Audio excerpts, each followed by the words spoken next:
दोस्तों, बांग्लादेश में लगातार हिंदुओं पर हो रहे अत्याचार, भारतीय दूतावास को खुलेआम निशाना बनाए जाने और भारतीय सीमा पर हालात बिगाड़ने की कोशिशों के बीच अब जो खबर सामने आई है, उसने पूरे दक्षिण एशिया ही नहीं बल्कि अंतरराष्ट्रीय गलियारों में भूचाल ला दिया है। यह कोई सामान्य जवाब नहीं है, यह भारत का अब तक का सबसे सख्त, सबसे निर्णायक और सबसे खतरनाक एक्शन माना जा रहा है। बांग्लादेश को शायद 1% भी अंदाजा नहीं था कि भारत इतनी बड़ी सैन्य कार्रवाई करने जा रहा है। जिस भारत को अब तक शांत, संयमित और कूटनीति तक सीमित समझा जा रहा था, उसी भारत ने अचानक ऐसा कदम उठा लिया है जिसने ढाका से लेकर वॉशिंगटन तक सबको हिला दिया है। दरअसल इस पूरे घटनाक्रम की चिंगारी तब भड़की जब बांग्लादेश में हिंदुओं को चुन चुनकर निशाना बनाया जाने लगा। मंदिरों पर हमले, घरों में आगजनी, महिलाओं के साथ हिंसा और भारत समर्थक नेताओं की खुलेआम हत्या की घटनाएं लगातार सामने आती रहीं। हालात यहां तक पहुंच गए कि ढाका में स्थित भारतीय दूतावास पर भी हमला किया गया, जो सीधे तौर पर भारत की संप्रभुता पर हमला था। इसके बावजूद भारत ने संयम रखा, लगातार चेतावनियां दी, राजनयिक स्तर पर बात की और साफ कहा कि बांग्लादेश अगर हालात नहीं संभालता है तो अंजाम गंभीर होंगे। लेकिन बांग्लादेश की तरफ से हालात सुधारने के बजाय उल्टा दुस्साहस किया गया। भारतीय सीमा पर तैनात बीएसएफ जवान को अगवा कर लिया गया। यही वो बिंदु था जहां से कहानी ने खतरनाक मोड़ ले लिया। यह सिर्फ एक सैनिक पर हमला नहीं था, यह भारत की सैन्य ताकत को चुनौती देने जैसा था। इसी एक घटना ने भारत को वह नैतिक और रणनीतिक कारण दे दिया जिसके बाद किसी चेतावनी, किसी डिप्लोमेसी और किसी समझौते की गुंजाइश नहीं बची। सूत्रों के मुताबिक इसके बाद भारत ने बिना वक्त गंवाए सबसे बड़ा सैन्य फैसला लिया। भारत गंवाए, भारतीय सेना ने एक साथ बांग्लादेश के साथ बेहद संवेदनशील और रणनीतिक ठिकानों पर कार्रवाई शुरू कर दी। यह कोई सीमित ऑपरेशन नहीं था, बल्कि एक मल्टी फ्रंट एक्शन था जिसमें थल सेना, वायुसेना और विशेष बलों को पूरी तैयारी के साथ उतारा गया। सेना की टुकड़ियां सीमा पार कर चुकी हैं और ऑपरेशन पूरी तरह योजनाबद्ध तरीके से आगे बढ़ रहा है। इस सैन्य कार्रवाई के बीच सबसे चौंकाने वाली खबर यह सामने आई है कि बांग्लादेश के शीर्ष नेतृत्व में भगदड़ मच चुकी है। मोहम्मद यूनुस देश छोड़कर गायब हो चुके हैं। जी हां, वही यूनुस जिनके नेतृत्व में बांग्लादेश में यह पूरा बवाल खड़ा हुआ, वही यूनुस अब अपने ही देश में नजर नहीं आ रहे।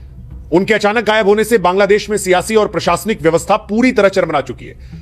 राजधानी ढाका में सन्नाटा पसरा हुआ है, सेना अलर्ट पर है और आम जनता में डर का माहौल बन चुका है। कुछ घंटे पहले तक जो बांग्लादेश भारत को आंखें दिखा रहा था, जो ये सोच रहा था कि भारत ज्यादा से ज्यादा बयानबाजी करेगा, वही बांग्लादेश अब स्तब्ध है।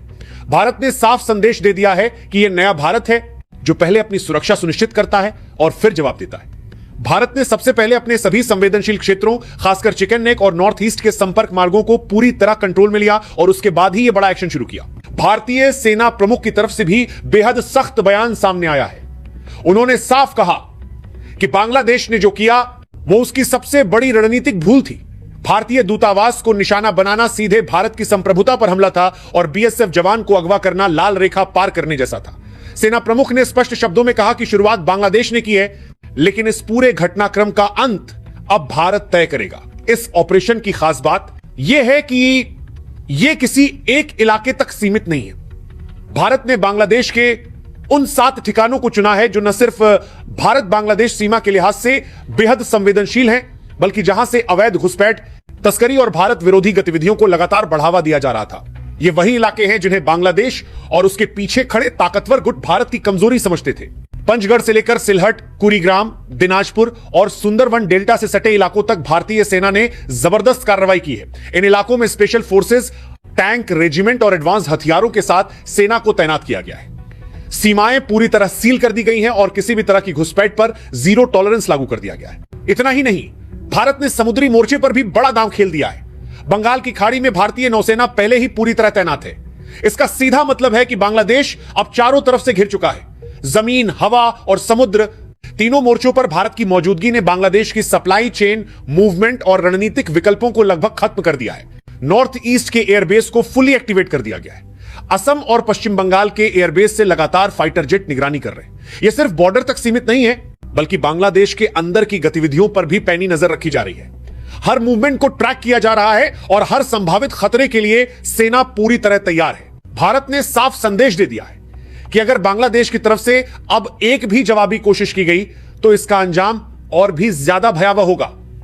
हिंदुओं पर हो रहे अत्याचार अगर नहीं रुके तो भारत इस कार्रवाई को और आगे बढ़ा सकता है। यह सिर्फ चेतावनी नहीं है, बल्कि आने वाले और बड़े एक्शन का साफ संकेत है।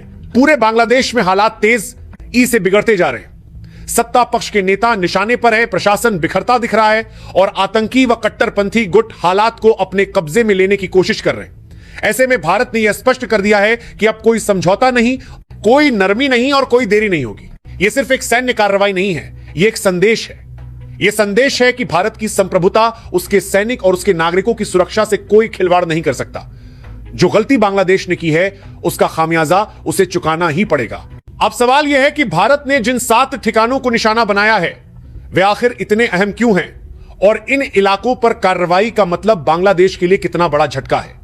भारत ने जिन जगहों को चुना है, वे केवल बॉर्डर पोस्ट नहीं हैं, बल्कि वही नसें हैं जिनके सहारे बांग्लादेश के भीतर अवैध घुसपैठ, तस्करी, आतंकी मूवमेंट और भारत विरोधी नेटवर्क जिंदा रखे गए थे। इन ठिकानों पर एक साथ हमला करना यह दिखाता है कि भारत ने सिर्फ गुस्से में नहीं, बल्कि महीनों की तैयारी और गहरी इंटेलिजेंस के आधार पर यह ऑपरेशन लॉन्च किया है। पंचगढ़ इलाका, जो पश्चिम बंगाल से सटा हुआ है, लंबे समय से भारत के लिए सिरदर्द बना हुआ था। 3 बीघा कॉरिडोर से जुड़ा यह क्षेत्र न सिर्फ रणनीतिक रूप से संवेदनशील है, बल्कि यहीं से सबसे ज्यादा अवैध घुसपैठ और तस्करी की खबरें सामने आती रही हैं। भारत के लिए यह इलाका इसलिए भी अहम है क्योंकि यही वह बिंदु है जहां से चिकन नेक की सुरक्षा सीधे प्रभावित होती है। इस इलाके पर कार्रवाई करके भारत ने साफ कर दिया है कि अब वो अपनी सबसे कमजोर कड़ी को किसी भी कीमत पर कमजोर नहीं रहने देगा। दिनाजपुर का क्षेत्र, जो खुले बॉर्डर और कृषि भूमि से सटा हुआ है, लंबे समय से संदिग्ध गतिविधियों का केंद्र रहा है। यहां से हथियारों, ड्रग्स और नकली कर एनसी की आवाजाही की सूचनाएं लगातार मिलती रही थी। भारत ने यहां कार्रवाई कर बांग्लादेश के उस सपने को तोड़ दिया है जिसमें वो इस क्षेत्र को भारत के खिलाफ एक साइलेंट कॉरिडोर की तरह इस्तेमाल कर रहा था। लाल मुरिनी हाट जैसे नदी आधारित सीमा क्षेत्र हमेशा से सबसे ज्यादा चुनौतीपूर्ण रहे हैं। मानसून और खराब मौसम का फायदा उठाकर यहां से घुसपैठ और तस्करी की जाती रही है। भारत ने इस इलाके पर एक्शन लेकर यह जता दिया है कि अब मौसम, नदी या जंगल, कोई भी बहाना भारत की सुरक्षा में सेंध लगाने का जरिया नहीं बन सकता। कुरीग्राम क्षेत्र, जो ब्रह्मपुत्र नदी के आसपास फैला है, अवैध आवागमन के लिए सबसे ज्यादा इस्तेमाल किया जाने वाला इलाका माना जाता रहा है। भारत ने पहले ही इस इलाके को सील कर दिया था और अब सैन्य कार्रवाई करके बांग्लादेश के लिए इस रूट को लगभग खत्म कर दिया गया है। इसका सीधा असर बांग्लादेश की आंतरिक सप्लाई और मूवमेंट पर पड़ा है। सिलहट का नाम जब भी भारत बांग्लादेश तनाव की बात आती है, सबसे पहले लिया जाता है। पहाड़ी और जंगलों से घिरा यह इलाका लंबे समय से कट्टरपंथी गुटों की शरणस्थली माना जाता रहा है। सीमित सड़क संपर्क और दुर्गम इलाका होने की वजह से यहां कार्रवाई करना आसान नहीं था, लेकिन भारत ने दिखा दिया कि अब उसकी पहुंच वहां तक भी है जहां तक पहले कोई सोच भी नहीं सकता था। त्रिपुरा से सटा घाघा, खागड़ा, छड़ी इलाका और चिट्टागोंग हिल ट्रैक्ट्स का क्षेत्र ऐतिहासिक रूप से अस्थिरता का केंद्र रहा है। यहां से कई बार उग्रवादी गतिविधियों को हवा दी गई। भारत ने इस इलाके पर कार्रवाई करके बांग्लादेश को यह संकेत दिया है कि अब पुराने घावों को फिर से हरा करने की कोई भी कोशिश भारी पड़ेगी। 7वीं और आखिरी कड़ी सातखीरा है, जो सुंदरवन डेल्टा से सटा हुआ इलाका है। नदी, मैंग्रोव और समुद्री रास्तों का फायदा उठाकर यहां से एक तस्करी और अवैध गतिविधियां चलाई जाती थी। भारत ने इस पूरे रूट को ब्लॉक कर दिया है, जिससे बांग्लादेश की समुद्री और नदी आधारित सप्लाई पर बड़ा असर पड़ा है। इन 7 ठिकानों पर एक साथ कार्रवाई करना सिर्फ सैन्य शक्ति का प्रदर्शन नहीं है, बल्कि यह एक रणनीतिक संदेश है। भारत ने यह दिखा दिया है कि वह बांग्लादेश को सिर्फ बॉर्डर पर नहीं, बल्कि हर उस मोर्चे पर घेर सकता है जहां से भारत के खिलाफ साजिश रची जा रही थी। बंगाल की खाड़ी में नौसेना की तैनाती ने इस घेराबंदी को और मजबूत कर दिया है। अब बांग्लादेश के पास न तो जमीन का खुला रास्ता है, न समुद्र का, और न ही हवा में कोई राहत। इस पूरे घटनाक्रम के बीच सबसे बड़ा सवाल मोहम्मद यूनुस को लेकर उठ रहा है। उनका अचानक गायब होना यह संकेत देता है कि बांग्लादेश के अंदर हालात कितने बेकाबू हो चुके हैं। सत्ता पक्ष के नेताओं पर हमले, प्रशासन का बिखरना और सेना की सीमित पकड़ यह साफ दिखा रही है कि देश अंदर से टूटता जा रहा है। यूनुस का देश छोड़ना या छिप जाना इस बात का सबूत है कि हालात अब उनके नियंत्रण से बाहर हो चुके हैं। भारत ने इस पूरे मामले में एक बात बिल्कुल साफ कर दी है, बांग्लादेश की आंतरिक राजनीति से भारत को कोई मतलब नहीं था, लेकिन जब हिंदुओं को चुन चुनकर निशाना बनाया गया, जब भारतीय दूतावास पर हमला हुआ और जब भारतीय जवान को अगवा किया गया, तब भारत के पास चुप रहने का कोई विकल्प नहीं बचा था। यह कार्रवाई बदले की नहीं, बल्कि सुरक्षा और आत्मसम्मान की लड़ाई है। सूत्रों के मुताबिक भारत ने यह भी संकेत दिया है कि यह कार्रवाई अभी अंतिम नहीं है। अगर बांग्लादेश में हालात नहीं सुधरते, अगर हिंदुओं पर अत्याचार बंद नहीं होते और अगर भारत के खिलाफ किसी भी तरह की हरकत जारी रहती है, तो अगला कदम और भी बड़ा हो सकता है। मॉक ड्रिल, आंतरिक इलाकों में सैन्य अभ्यास और आधा गहरी कार्रवाई की संभावनाएं खुली रखी गई हैं। आज जो कुछ बांग्लादेश में घट रहा है, वो सिर्फ एक पड़ोसी देश की आंतरिक उथल पुथल नहीं है, बल्कि यह पूरे दक्षिण एशिया की सुरक्षा, स्थिरता और भविष्य से जुड़ा हुआ मामला बन चुका है। भारत ने जो कदम उठाया है वह किसी अचानक आए गुस्से या भावनात्मक प्रतिक्रिया का नतीजा नहीं है, बल्कि यह एक लंबे समय से चल रही चेतावनियों, कूटनीतिक कोशिशों और संयम के बाद लिया गया सटीक और निर्णायक फैसला है। जब हिंदुओं पर अत्याचार सीमा पार कर गया, जब भारतीय दूतावास को निशाना बनाया गया और जब भारतीय बीएसएफ जवान को अगवा किया गया, उसी पल यह तय हो गया था कि अब सिर्फ बयान नहीं बल्कि ठोस कार्रवाई होगी। भारत ने इस पूरे घटनाक्रम में यह साफ कर दिया है कि उसकी संप्रभुता, उसके सैनिक और उसके नागरिक किसी भी हाल में सौदेबाजी का विषय नहीं हो सकते। यह कार्रवाई सिर्फ बांग्लादेश को जवाब देने के लिए नहीं है, बल्कि उन सभी ताकतों के लिए एक चेतावनी है जो भारत को कमजोर समझकर उसकी सीमाओं, उसके धैर्य और उसकी नीति को परखने की कोशिश कर रही थी।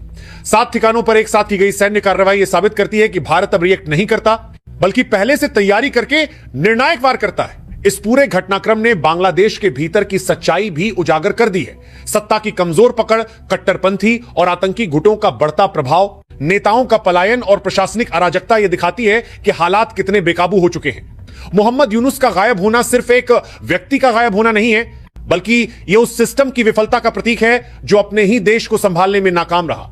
जब नेतृत्व भागने लगे तो समझ लेना चाहिए कि जमीन पर हालात कितने खतरनाक हो चुके हैं। भारत ने यह भी साफ संकेत दिया है कि यह कार्रवाई कोई अंतिम अध्याय नहीं है। अगर हालात नहीं सुधरते, अगर हिंदुओं पर हो रहे अत्याचार नहीं रुकते और अगर भारत के खिलाफ किसी भी तरह की साजिश जारी रहती है, तो आने वाला कदम और भी बड़ा, और भी सख्त और कहीं ज्यादा निर्णायक हो सकता है। भारत अब किसी भी तरह की जीरो टॉलरेंस नीति से पीछे हटने वाला नहीं है। यह पूरा मामला इतिहास में एक टर्निंग पॉइंट के रूप में दर्ज होगा। आने वाले समय में जब इस दौर को देखा जाएगा तो कहा जाएगा कि यही वो पल था जब भारत ने साफ शब्दों में दुनिया को बता दिया कि नया भारत अब सिर्फ सहने वाला नहीं है। यह भारत अपनी शर्तों पर शांति चाहता है, लेकिन अगर मजबूरी हुई तो अपनी ताकत दिखाने से भी पीछे नहीं हटेगा। अब यह सवाल सिर्फ बांग्लादेश के लिए नहीं, बल्कि पूरी दुनिया के लिए है कि क्या वे इस बदलते भारत को समझने के लिए तैयार हैं। भारत ने दरवाजा खुला रखा है, लेकिन चेतावनी भी साफ है। अब गलती की कोई गुंजाइश नहीं है। जो हुआ है वो सिर्फ शुरुआत हो सकती है। आगे क्या होगा यह इस बात पर निर्भर करेगा कि बांग्लादेश और उसके पीछे खड़ी ताकतें इस संदेश को कितनी गंभीरता से लेती हैं। यही वजह है कि यह खबर सिर्फ एक न्यूज नहीं है, बल्कि आने वाले समय की तस्वीर है। भारत अब चुप नहीं है, भारत अब तैयार है और भारत अब हर कीमत पर अपने हितों की रक्षा करने के मूड में है। चलिए अब बात करते हैं दूसरी बड़ी खबर की। दोस्तों, आज दुनिया की आर्थिक व्यवस्था में एक ऐसा बड़ा और खामोश तूफान उठ चुका है जिसकी गरज वॉशिंगटन के व्हाइट हाउस से लेकर न्यूयॉर्क के वॉल स्ट्रीट तक साफ सुनाई दे रही है। दुनिया बदल रही है, पैराडाइम बदल रहा है और सबसे जोरदार झटका लग रहा है उस अमेरिकी डॉलर को जिसने दशकों तक दुनिया की आर्थिक नसों पर कब्जा जमाए रखा था। लेकिन अब हालात बदल चुके हैं। वैश्विक व्यापार में स्थानीय मुद्राओं का उपयोग पहले कभी नहीं देखी गई रफ्तार से बढ़ रहा है और डॉलर की पकड़ पहली बार इतनी ढीली पड़ती नजर आ रही। आईएमएफ और बिस की ताजा रिपोर्ट इस बदलाव की सच्चाई को पूरी दुनिया के सामने रख देती है।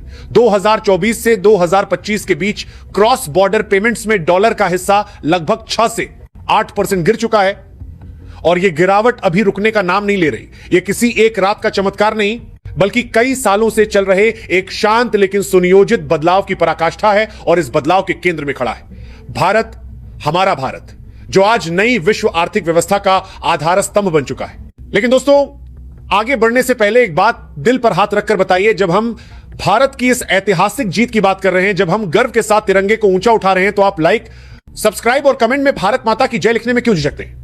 मनोरंजन, मजाक, रीलों और व्लॉग्स पर लाइक्स की बरसात कर देते हैं, लेकिन जब बात भारत की शान की आती है तो उत्साह क्यों ठंडा हो जाता है? चलिए आज एक संकल्प लेते हैं। सबसे पहले इस वीडियो को लाइक कीजिए, चैनल को सब्सक्राइब कीजिए और कमेंट में पूरी ताकत से भारत माता की जय लिखकर दिखाइए कि देशभक्ति सिर्फ भावना नहीं, एक गर्व है, एक शक्ति है, एक पहचान है। अभी लाइक करो, अभी सब्सक्राइब करो और नारे बुलंद रखो। अब चलिए वापस आते हैं उस बदलाव पर जिसे समझना इसीलिए जरूरी है, क्योंकि यह इतिहास का वह अध्याय है जिसे आने वाली पीढ़ियां किताबों में पढ़ेंगी। 2022 से भारत ने अपने व्यापारिक साझेदारों के साथ स्थानीय मुद्रा यानी भारतीय रुपए में व्यापार को बढ़ाने का अभियान शुरू किया और इसका असर इतना तेज रहा कि आज भारत 28 से अधिक देशों के साथ सीधे रुपए में व्यापार कर रहा है। रूस, यूएई, सऊदी अरब, Iran, Mauritius, Sri Lanka, Bangladesh, Malaysia, Indonesia जैसे देशों से लेकर कई अफ्रीकी देशों तक सब भारत के साथ अपनी मुद्रा या भारतीय रुपए में व्यापार करने को तैयार है। यही नहीं, फ्रांस, सिंगापुर, जापान, जर्मनी और ब्रिटेन जैसे विकसित देशों ने भी भारतीय रुपए में सेटलमेंट को हरी झंडी दे दी है। ये वही देश हैं जो कल तक डॉलर के अलावा किसी और मुद्रा में व्यापार की कल्पना भी नहीं करते थे। आज भारत का लगभग 22-25% निर्यात और 18% आयात रुपए में सेटल हो रहा है। आरबीआई ने इस दौरान विदेशी बैंकों के लिए 28 से अधिक वॉस्ट्रो खाते खोले हैं, जिससे बिना डॉलर के सीधा व्यापार किया जा सके। इसका असर इतना ताकतवर रहा है कि भारत का विदेशी मुद्रा भंडार आज $700 बिलियन के ऊपर जाकर इतिहास बना चुका है। इसी बीच भारत लगातार सोना खरीद रहा है। पिछले 3 साल में 250 टन से ज्यादा सोना रिजर्व में जोड़ा जा चुका है। आज भारत के पास 870 टन से अधिक सोना है, जो बताता है कि देश आर्थिक रूप से कितना मजबूत हो चुका है। अब सवाल उठता है, ये सब हो क्या रहा है? देशों के बीच स्थानीय मुद्रा में व्यापार बढ़ने से डॉलर क्यों हिल रहा है? जवाब बिल्कुल सीधा है। पहले जब रूस भारत को तेल बेचता था तो पेमेंट डॉलर में होता था, लेकिन अब रूस भारतीय रुपए लेता है और उसी रुपए से भारत से चाय, दवाइयां, मशीनरी और अन्य सामान खरीद लेता है। यानी एक भी डॉलर की जरूरत नहीं। यूएई ने भी यही मॉडल अपनाया है। तेल बेचा, रुपए लिए और बदले में भारत यह सामान खरीद लिया। यह सिर्फ तेल तक सीमित नहीं है। गैस, कोयला, उर्वरक, सोना, हर तरफ स्थानीय मुद्रा का उपयोग बढ़ रहा है। यही कारण है कि वैश्विक बाजार में डॉलर की मांग कम हो रही है और डॉलर इंडेक्स पिछले 18 महीनों में 12% तक गिर चुका है। यह गिरावट सिर्फ आंकड़ा नहीं है, यह वो भूकंप है जिसने अमेरिकी आर्थिक वर्चस्व की नींव को हिला दिया है। भारत ने सिर्फ व्यापार से ही दुनिया को नहीं चौंकाया, भारत ने डिजिटल क्रांति का ऐसा विस्फोट किया है जिसकी गूंज अमेरिका तक सुनाई दे रही है। यूपीआई आज दुनिया के कई देशों में काम कर रहा है। Singapore, UAE, France, Nepal, Bhutan, Sri Lanka, Mauritius और ओमान में यूपी लाइव है। जल्द ब्रिटेन, जर्मनी, सऊदी अरब और मलेशिया में भी यूपी लॉन्च किया जाएगा। सोचिए, जब कोई विदेशी दुकानदार भारतीय यूपी से पेमेंट लेगा, तब भारत की डिजिटल ताकत का डंका किस स्तर पर बजेगा। स्विफ्ट जैसे सिस्टम में जहां छोटे पेमेंट पर भारी चार्ज लगता है, वहीं यूपी सेकंडों में ट्रांजैक्शन कर रहा है लगभग फ्री। अब आते हैं ब्रिक्स पर, जहां भारत एक और क्रांति का नेतृत्व कर रहा है। ब्रिक्स देश एक नई ब्लॉकचेन आधारित पेमेंट व्यवस्था ब्रिक्स पे या ब्रिक्स ब्रिज पर काम कर रहे हैं। यह सिस्टम अगर पूरी तरह लागू हो गया तो ब्रिक्स देश और उनसे जुड़े दर्जनों अन्य देश डॉलर और स्विफ्ट के बिना व्यापार कर पाएंगे। भारत इसमें इसलिए सबसे अहम खिलाड़ी है क्योंकि यूपी जैसा डिजिटल इकोसिस्टम कहीं और मौजूद ही नहीं है। इसी के साथ रूस, चीन, दक्षिण अफ्रीका, ब्राजील, मिस्र, इथियोपिया, सऊदी अरब, कुल मिलाकर 30 से अधिक देश भारत के साथ रुपए में व्यापार करने के इंतजार में खड़े हैं या शुरू कर चुके हैं। विदेशी बैंक जैसे JP Morgan, HSBC, standard chartered और डॉयचे बैंक अब भारतीय रुपए में बॉन्ड और ट्रेड फाइनेंसिंग ऑफर कर रहे हैं। विदेशी कंपनियां मसाला बॉन्ड जारी कर रही हैं। खाड़ी देशों के सोवरन फंड भारत में सीधे रुपए में निवेश कर रहे हैं। यह सब मिलकर रुपए को वैश्विक मुद्रा बनने की दिशा में तेजी से आगे धकेल रहा है। भारत धीरे धीरे गोल्ड बेस्ड ट्रेड मॉडल भी तैयार कर रहा है, जिसमें सोने के बदले तेल और कमोडिटी ट्रेड होगी। भारत ने सोना अब विदेशी बैंकों में नहीं, अपने घरेलू वॉल्ट में जमा करना शुरू किया है ताकि भू राजनीतिक जोखिम से बचा जा सके। यह कदम कई देशों को भी प्रेरित कर रहा है कि वे अपने रिजर्व में सोने की हिस्सेदारी बढ़ाएं और डॉलर पर निर्भरता कम करें।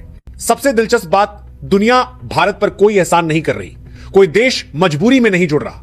हर देश अपने फायदे के लिए रुपए में व्यापार कर रहा है, क्योंकि इससे लेन देन सस्ता, तेज और सुरक्षित हो जाता है। डॉलर का दबाव, अमेरिका का प्रतिबंध, स्विफ्ट की रुकावटें, सबसे मुक्ति मिल जाती है। भारत ने डिजिटल रूपी यानी सीबीडीसी पर भी कई देशों के साथ टेस्टिंग शुरू कर दी है। यूएई, सिंगापुर, हांगकांग के साथ पायलट प्रोजेक्ट चल रहा है, जिसमें डिजिटल रुपया और डिजिटल दिरहम सीधे इंटरकनेक्ट होंगे। यह तकनीक सफल हो गई तो स्विफ्ट का युग खत्म माना जाएगा। इसके अलावा भारत अब अपने डिजिटल पब्लिक इंफ्रास्ट्रक्चर आधार यूपी इंडिया स्टैक को अफ्रीका और एशिया में एक्सपोर्ट कर रहा है।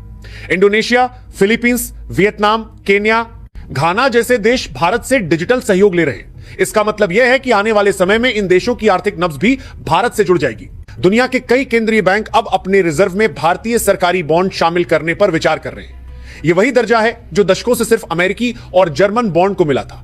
भारत की तेज ग्रोथ रेट, कम इन्फ्लेशन और राजनीतिक स्थिरता ने भारत को एक उभरती हुई रिजर्व करेंसी पावर बना दिया है।